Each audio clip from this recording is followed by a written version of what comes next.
আসসালামু আলাইকুম। আজ আপনাদের সাথে শেয়ার করব ঝাল ঝাল রসালো আর মজাদার ফায়ারি টুথপিক বিফ বাইটস। আমার মনে হয় না আগে আপনারা এই ধরনের কোনো স্ন্যাক্স ট্রাই করেছেন। তাহলে চলুন বেশি বকবক না করে আমরা রেসিপি বানানো শুরু করি।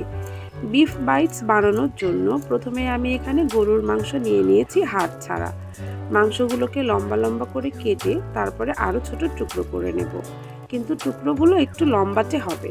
এবারে মাংসের মধ্যে আদা, স্প্রিং অনিয়ন, লবণ, গোলমরিচের গুঁড়ো এবং খাবার ওয়াইন দিয়ে ম্যারিনেট করে রেখে দিতে হবে বেশ কিছুক্ষণ। এরপরে এর মধ্যে ময়দা এবং সামান্য তেল দিয়ে আবারও মেখে রেখে দিতে হবে।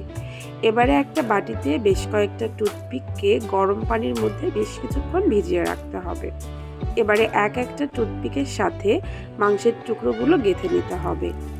প্যানে প্রচুর পরিমাণে তেল দিতে হবে, কারণ এই মাংসটাকে ডুবো তেলে ভাজতে হবে।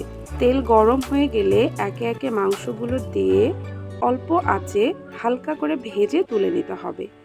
এবারে প্যান থেকে তেল কমিয়ে নিয়ে অল্প তেলে দিয়ে দিতে হবে রসুন কুচি, লাল ক্যাপসিকাম, সবুজ ক্যাপসিকাম এবং পেঁয়াজ কুচি।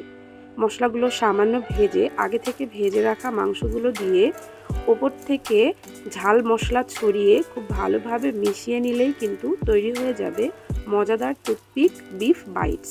খুবই মজার একটা রেসিপি, আপনারা অবশ্যই বাসায় ট্রাই করবেন আর আমাকে কমেন্ট করে জানাবেন রেসিপিটা কেমন হয়েছিল। আজ এ পর্যন্ত।